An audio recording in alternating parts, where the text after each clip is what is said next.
നമസ്കാരം.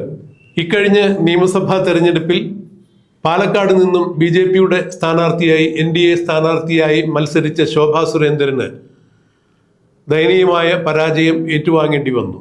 എന്നാൽ ശോഭാ സുരേന്ദ്രനെ പരാജയപ്പെടുത്തിയത് UDFകാരോ LDFകാരോ അല്ല, BJPക്കാർ തന്നെയാണ് എന്നാണ് ഇപ്പോൾ കണ്ടെത്തിയിരിക്കുന്നത്. അഥവാ അത്തരത്തിലുള്ള ചില നിഗമനങ്ങളാണ് പുറത്തു വരുന്നത്. എവിടെയൊക്കെയോ ശോഭാ സുരേന്ദ്രൻ മത്സരിച്ചിട്ടുണ്ടോ അവിടെയെല്ലാം തദനുസരിയായി വോട്ട് കൂട്ടുന്ന രീതിയാണ് കണ്ടിട്ടുള്ളത്. കഴിഞ്ഞ ലോക്സഭാ മണ്ഡലത്തിലേക്ക് നടന്ന തെരഞ്ഞെടുപ്പിൽ ആലപ്പുഴയിൽ നിന്നും മത്സരിച്ച ശോഭാ സുരേന്ദ്രൻ 2 ലക്ഷത്തിലധികം വോട്ടുകൾ നേടിയിട്ടുണ്ടായിരുന്നു.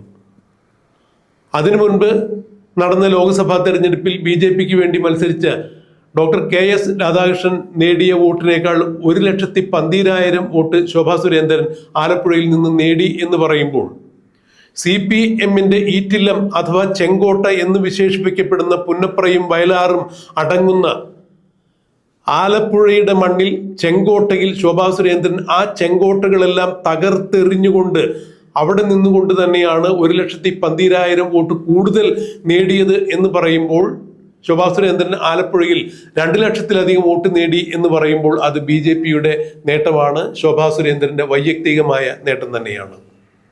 എവിടെയെല്ലാം തെരഞ്ഞെടുപ്പിൽ മത്സരിച്ചിട്ടുണ്ടോ അവിടെയെല്ലാം തദനുസൃതമായി വോട്ടിന്റെ ഭൂരിപക്ഷം ശോഭാ സുരേന്ദ്രൻ കൂട്ടിയിട്ടുണ്ട്. എന്നാൽ ഇക്കുറി പാലക്കാട് നിയമസഭയിലേക്ക് ശോഭാ സുരേന്ദ്രൻ മത്സരിക്കുമ്പോൾ അത് അദ്ദേഹത്തിന്റെ 10ാമത്തെ തെരഞ്ഞെടുപ്പായിരുന്നു.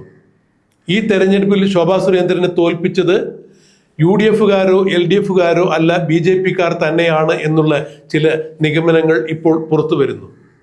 പാലക്കാട് മുനിസിപ്പാലിറ്റിയിൽ കൃത്യമായ വോട്ടുകളുള്ള, അടിവേരുകളുള്ള, ഉറച്ച വോട്ടുകളുള്ള BJPക്ക് എന്തുകൊണ്ടാണ് ആ വോട്ടുകൾ സാംശീകരിച്ച് ശോഭാ സുരേന്ദ്രന്റെ പെട്ടിയിൽ എത്തിക്കാൻ പറ്റാതെ പോയത് എന്നുള്ള അന്വേഷണം ഇതിനോടകം തുടങ്ങിയിട്ടുണ്ട്. അതായത് ശോഭാ സുരേന്ദ്രനെ പാലം വലിച്ചത് തന്നെയാണ്, അത് മറ്റാരുമല്ല, അവരുടെ പാളയത്തിലുള്ള ആളുകൾ തന്നെയാണ് എന്ന തരത്തിൽ വ്യാഖ്യാനിക്കപ്പെടുന്നു.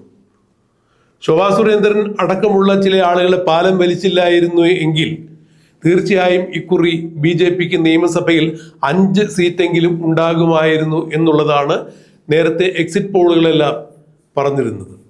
എന്തായാലും അത് നടക്കാതെ പോയി. ശോഭാ സുരേന്ദ്രന് വലിയ മാർജിനിൽ അവിടെ തോൽക്കേണ്ടതായി വന്നു. അതിന്റെ ഉത്തരവാദിത്വം BJPക്ക് തന്നെയാണ് എന്നുള്ളതാണ് പറയപ്പെടുന്നത്. എന്നാൽ ഇപ്പോൾ പുറത്തു വരുന്ന ചില വിശ്വസനീയമായ കേന്ദ്രങ്ങളിൽ നിന്ന് കിട്ടുന്ന വാർത്തകൾ എന്താണെന്ന് വെച്ചാൽ ശോഭാ സുരേന്ദ്രനെ കേന്ദ്ര മന്ത്രിസഭയിലേക്ക് എടുക്കുന്നതിനുള്ള ആലോചനകൾ നടക്കുന്നു എന്നുള്ളതാണ്.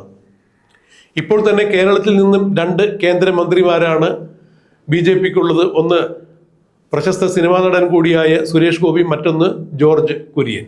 2 BJPയുടെ കേന്ദ്രമന്ത്രിമാരും ഇന്നിപ്പോൾ 2024 നിയമസഭാ തെരഞ്ഞെടുപ്പിൽ 3 MLAമാർ കൂടി BJPക്ക് വരുന്നു. അങ്ങനെ 2 MP മാരും അല്ലെങ്കിൽ 2 മന്ത്രിമാരും 3 MLAമാരും കൂടിയാകുമ്പോൾ ഇനി ഒരു കേന്ദ്രമന്ത്രി കൂടി BJPക്ക് ശോഭാ സുരേന്ദ്രനിലൂടെ വരികയാണെങ്കിൽ തീർച്ചയായും അത് കേരളത്തിൽ എമ്പാടും താമര വിരിയിക്കുന്നതിന്റെ ഫലസൂചിക തന്നെയായി മാറും എന്നാണ് കേന്ദ്ര നേതൃത്വം വിശ്വസിക്കുന്നത്. അതുകൊണ്ട് ശോഭാ സുരേന്ദ്രനെ ഒന്നുകിൽ രാജ്യസഭയിലേക്ക് എടുത്ത് അവിടെ നിന്നും കേന്ദ്രമന്ത്രിയാക്കാനുള്ള ഒരു നീക്കം ഉണ്ടാകും. അല്ല എന്നുണ്ടെങ്കിൽ കോൺഗ്രസിനകത്ത് ഇപ്പോഴത്തെ മുഖ്യമന്ത്രി തർക്കത്തെ തുടർന്നുള്ള പടലപ്പിണക്കങ്ങളിൽ അവസാനം ഹൈക്കമാൻഡ് KC വേണുഗോപാലിന് അനുകൂലമായി പച്ചക്കൊടി വീശുകയാണെങ്കിൽ ആലപ്പുഴയിലെ നിലവിലെ ആലപ്പുഴയിലെ MP ആയ KC വേണുഗോപാൽ ആലപ്പുഴയിൽ നിന്നും രാജിവെക്കുമ്പോൾ അവിടെ വീണ്ടും ലോക്സഭാ തെരഞ്ഞെടുപ്പ് സംജാതമാകും.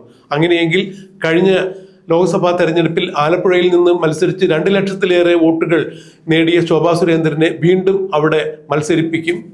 കേന്ദ്രമന്ത്രി ആക്കിയതിന് ശേഷമായിരിക്കും ശോഭാ സുരേന്ദ്രനെ ആലപ്പുഴയിൽ മത്സരിപ്പിക്കുക. അങ്ങനെയാണെങ്കിൽ മന്ത്രിയായതിനു ശേഷം 6 മാസത്തിനുള്ളിൽ മത്സരിച്ച് വിജയം ഉറപ്പിച്ചാൽ മതി. കേന്ദ്രമന്ത്രിയായാണ് ശോഭാ സുരേന്ദ്രൻ തെരഞ്ഞെടുപ്പിൽ മത്സരിക്കാൻ എത്തുന്നതെങ്കിൽ തീർച്ചയായും വിജയം സുനിശ്ചിതമായിരിക്കും എന്ന് തന്നെയാണ് പറയാൻ കഴിയുക. എന്തായാലും BJP ഇത്തരത്തിലൊരു നീക്കം നടത്തുന്നു എന്നറിയുമ്പോൾ തന്നെ കേരളത്തിലുള്ള പല BJP നേതാക്കളുടെയും മുഖം ചുളിയുന്നു എന്ന് തന്നെയാണ് ഇതിലൂടെ മനസ്സിലാക്കാൻ കഴിയുന്നത്. അഥവാ ഇത്തരം വാർത്ത ഇതുവരെ പുറത്തു വന്നിട്ടില്ല, വിശ്വാസയോഗ്യമായ ചില കേന്ദ്രങ്ങളിൽ നിന്ന് കിട്ടിയ വിവരങ്ങളെ അടിസ്ഥാനപ്പെടുത്തിയാണ് ഈ വാർത്ത പുറത്തുവിടുന്നത്. എന്തായാലും അത്തരം ഒരു കാര്യം സംഭവിക്കുകയാണെങ്കിൽ അത് കേരളത്തിൽ ശോഭാ സുരേന്ദ്രനെതിരെ നിലകൊള്ളുന്ന BJP-കാരുടെ നട്ടലൊടിക്കുന്ന ഒരു രീതി തന്നെയായിരിക്കും. എന്തായാലും കേന്ദ്ര നേതൃത്വം ഒന്ന് തിരിച്ചറിഞ്ഞിരിക്കുന്നു. കേരളത്തിൽ BJP വളരണം എന്നുണ്ടെങ്കിൽ ശോഭാ സുരേന്ദ്രനെ പോലുള്ള നേതാക്കന്മാരുണ്ടാകണം. അതുകൊണ്ട് അവരെ അർഹമായ സ്ഥാനത്തിരുത്തി പ്രവർത്തിക്കുവാനുള്ള സ്വാതന്ത്ര്യവും സമയവും അവർക്ക് കൽപ്പിച്ചു കൊടുക്കണം. എന്നാൽ BJP-ക്ക് വളരാൻ സാധിക്കും. കേരളത്തിൽ എമ്പാടും BJP-യുടെ സാന്നിധ്യം ഉറപ്പാക്കാൻ സാധിക്കും എന്ന് കേന്ദ്ര നേതൃത്വം തിരിച്ചറിഞ്ഞിരിക്കുന്നു. അതുകൊണ്ട് തന്നെ ശോഭാ സുരേന്ദ്രനെ കേന്ദ്രമന്ത്രിസഭയിലേക്ക് എടുക്കുന്നതിനുള്ള ചില തീരുമാനങ്ങൾ ഉണ്ടായിരിക്കുന്നു എന്നാണ് മനസ്സിലാക്കാൻ കഴിയുന്നത്. എന്തായാലും അതെന്നായിരിക്കും, എപ്പോഴായിരിക്കും എന്നുള്ളത് നമുക്ക് കണ്ടറിയാൻ കാത്തിരിക്കാം.